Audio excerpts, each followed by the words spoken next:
So it's just the exact opposite of this.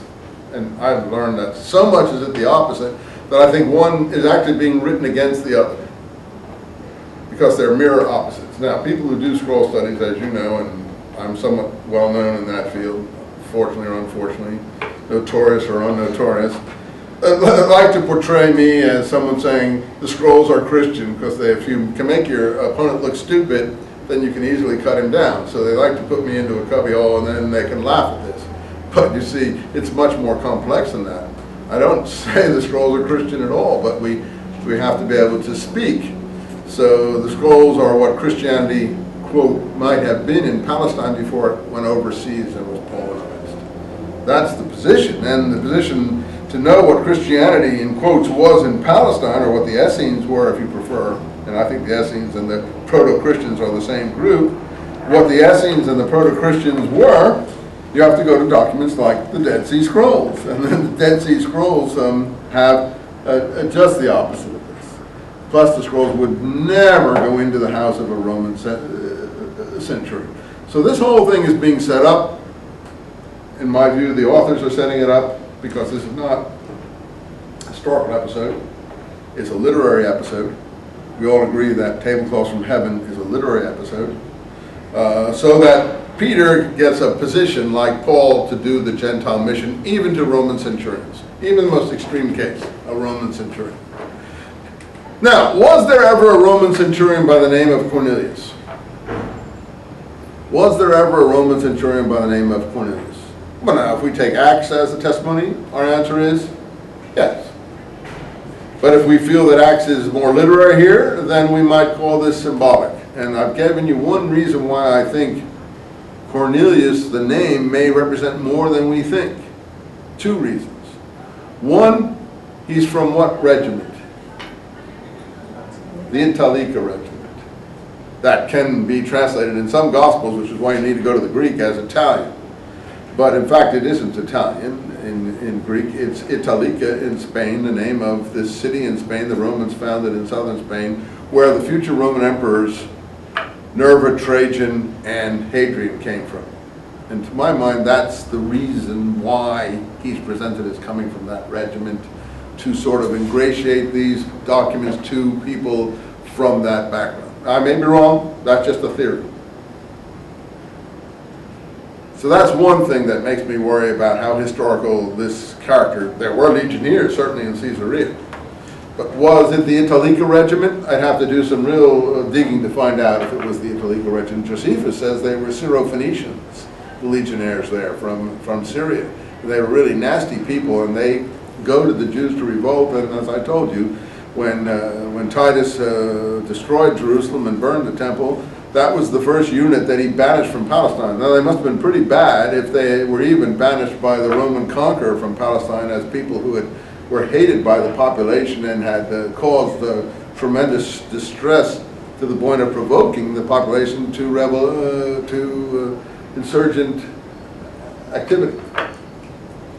So you see, this is a legionnaire from that contingent, and he's supposed to be someone who is a lover of Jews. This to me is just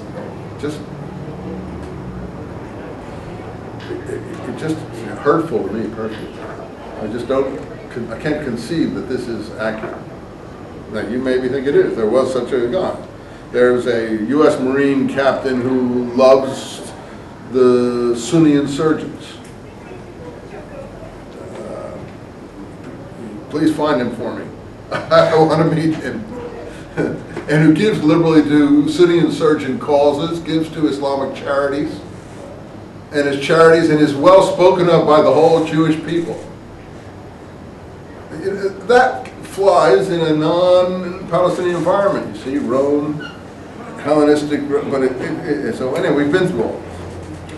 Well, in any event, I told you about this is for Dennis's benefit since he's here, the constant emphasis on his deeds, his works being remembered before God, line 31.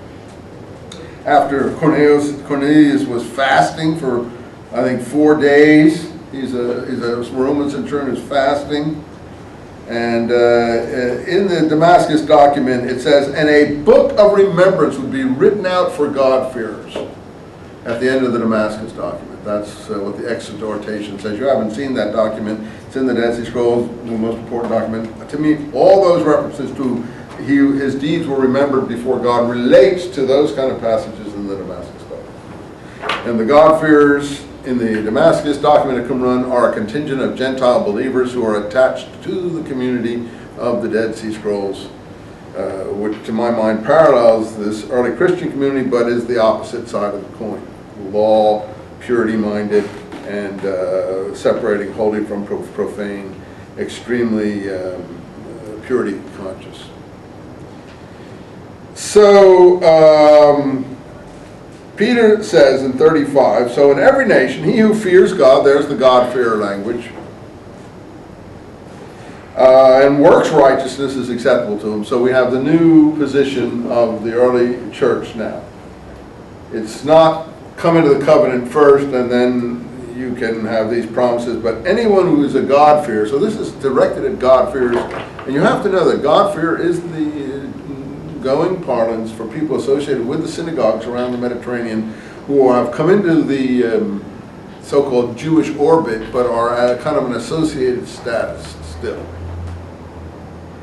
And that's what I think we're getting here, and that's what we have in the Damascus document. That's another one of my theories that you're familiar with, and I think that's accurate. Now, this idea that God is not a respecter of persons, we already saw in the presentation of James as a person, line 34 of chapter 10 here. In any case, so Peter is meets Cornelius. Now, the name finally of Cornelius, I told you. We know he's a centurion. We know he's a Roman soldier of the Caesarean contingent. He's supposed to be Italica. Cornelius, I thought, went back because I've come upon the importance of the Lex Cornelia de Sicarios e Beneficiis. I'm not a good Latin student. You're probably better. But in any case, it's the Roman tradition of law. It's a whole body of legislation having to do with bodily mutilations like circumcision. In other words, the Romans saw circumcision as a bodily mutilation like castration, as I told you. This was the body of legislation, and it was attributed for the fourth time, as I've told you, to someone called Cornelius. So to my mind, that's where he gets the name Cornelius from. Now, I may be wrong, and this all may be the opposite. Okay, I'm not saying this is theory, it's just a theory. And you have to weigh if you think it's applicable or not. And that then would relate it to the previous material about the Ethiopian queen's eunuch. The author of Acts is a very subtle person, or person.